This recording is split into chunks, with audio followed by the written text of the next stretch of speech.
আমার ছেলে মেয়ে আত্মীয় স্বজন কাকেও যেন আমার লাশ শুইতে না দেয়। শেষ শেষ দুনিয়াতে আমার আত্মায় কষ্ট পাইবে যে কি করলাম আর কি পাইলাম। আমি মন থেকে দিল থেকে তাদেরকেও অভিশাপ দিই, আমার মতো একদিন যেন তারা এই জায়গায় আসে।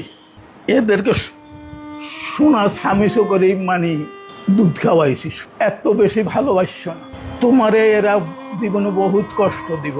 আজ সেই কথা, তাদের কথাটা আমি অক্ষরে অক্ষরে পাইছি। আমার ভাবিরা কইতো, যখন বস্তা বড়ি বড়ি টাকা দিছিলাম তখন মানে সব ঠিক আছে, আচ্ছা বুঝলাম ছেলেরা হইতে পারেন, এটা মানি নিলাম, কিন্তু মেয়েরা কেমনে হয়, মেয়েরা কেমনে বাপকে এত অস্বীকার করে। মানে আমার জীবনে এই প্রথম দেখলাম আপনাদের কাছে এবং আইনের কাছে আমি একটা ডায়েরি দিয়ে যাব, এই ডায়েরিটা আপনারা থানায় পৌঁছাই দিবেন, আপনাদের দায়িত্ব, বুঝছেন। এই ডায়েরিতে আমার সব কিছু লেখা আছে, তারা আমার সাথে কি করছে। এই টাকা পয়সাটাই হইল আমার সবচেয়ে জীবনের কাল। ওনাদের গানের উপর আমার উঠাই দিয়ে গেছে, আজ পর্যন্ত দেখতে আসেনি, অন্তত খোঁজটা নেয় না। দেখেন দূরে কথা, খোঁজটা নেয় না। এইটা কি ধরনের ছেলে, এটা কি অশিক্ষিত? অশিক্ষিত হইল এক কথা, আর আমার মেয়ে কি অশিক্ষিত? যে মেয়েরে আমি পুতুলের মতো রাখছি, বুঝছেন, আমি কি তাদের কাছে টাকা পয়সা চাইছি? কিচ্ছু চাইনি, ভালোবাসা চাইছি। যাকে এটা আমার ভাগ্য আছে। আমার জীবনে আমি বহুত বিদেশ করছি, বহুত টাকা কামাইছি, বহুত টাকা খরচও করছি, বুঝছেন। আজ দুরবস্থায় ওনাদের ধার পান্তে পড়ে আছি, ওনাদের দয়ায়। ওনারা যে এতটুকু করছে, এতটুকু করে, এটা আমার জন্য হাজার। আমার শুধু একটাই অনুরোধ থাকবে, আপনারা এই জিনিসটা মানুষে দেখাইবেন, আমার ছবিটা দেখাইবেন, ছেলে মেয়ে যেন দেখতে পায় যে তার বাপ কী অবস্থা আছে, বুঝছেন। দুই দেশে ছিলাম আমি 95 হইতে, সৌদি আরবে ছিলাম 2016 সাল পর্যন্ত, বুঝছেন। তারপরে যখন বস্তা বড়ি বড়ি টাকা দিছিলাম তখন মানে সব ঠিক আছে, ছেলে ঠিক আছিল, মেয়ে ঠিক আছিল, সব ঠিক আছে।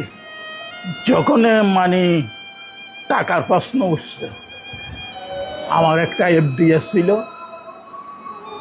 এই যে আমার ছোট ছেলেটা যে আমেরিকান এম্বাসিতে চাকরি করে, এ ছিল নমুনি।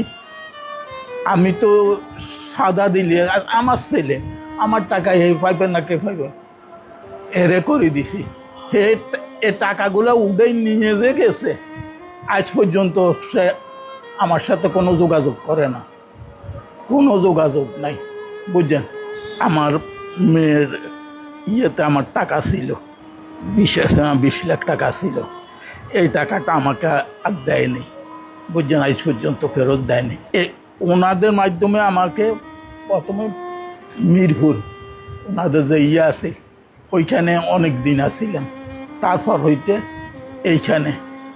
এখন আমি আপনাদের কাছে এবং আইনের কাছে আমি একটা ডায়েরি দিয়ে যাব, এই ডায়েরিটা আপনারা থানায় পৌঁছাই দিবেন, আপনাদের দায়িত্ব, বুঝছেন। এই ডায়েরিতে আমার সব কিছু লেখা আছে, তারা আমার সাথে কি করছে। এই টাকা পয়সাটাই হইল আমার সবচেয়ে জীবনের কাল। আমি মন থেকে দিল থেকে তাদেরকেও অভিশাপ দিই, আমার মতো একদিন যেন তারা এই জায়গায় আসি দাঁড়ায়, বুঝছেন।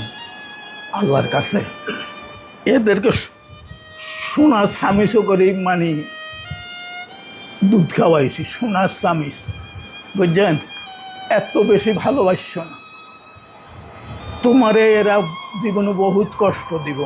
আজ সেই কথা, তাদের কথাটা আমি অক্ষরে অক্ষরে পাইছি। আমার ভাবিরা কইতো, খুব ভালো লাগছে, যে কদিন আল্লাহ বাঁচি থাকি এই আমি এইখানে থাকব।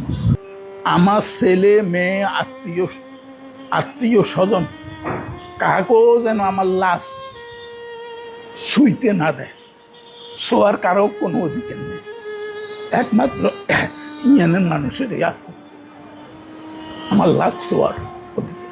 আমার সন্তানদেরকে আমি এইটাই বলবো যে দেখো, আমার সাথে তোমরা যারা যা করছো এটার ফল তোমরা পাইবা। এইটার ফল আল্লাহ তাআলা আমি দিল থেকে বলি রাখছি, এইটার ফল আল্লাহ তোমাকে দিবে, একদিন না একদিন দিবে।